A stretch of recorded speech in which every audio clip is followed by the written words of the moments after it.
Hey, wow, suddenly we're at day 15. How did that happen? Well, if you checked the previous video before this, I left it off in day 9.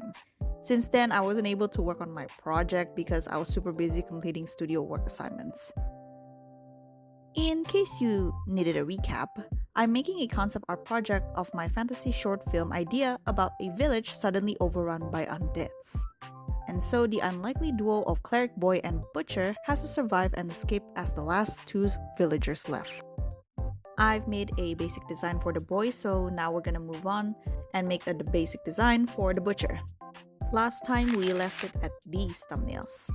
I've received some feedbacks from other artists in Discord.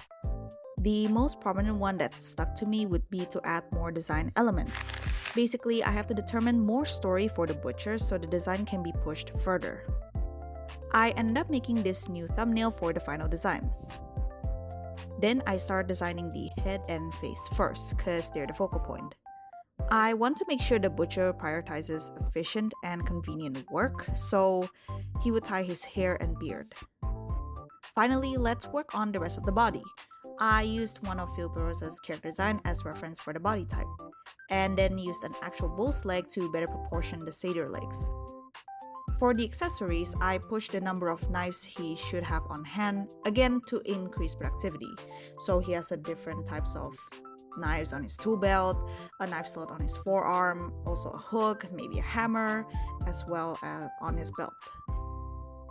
I think there's a lot of potential design appeal of the belt that I would definitely include in the character sheet.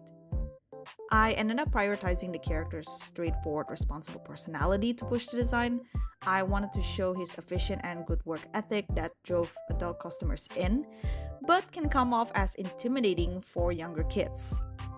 Instead of using a round-shaped design, I used more sharp square shapes to show his sturdy, reliable character, not just as a worker, but also as a protector for our young cleric boy. What do you think? I know this turned out way more sketchier than the boy, but it still gets the design across. We can now move on to the character sheets of either the boy or the butcher. I'll see you all in the next one, hopefully not a week later.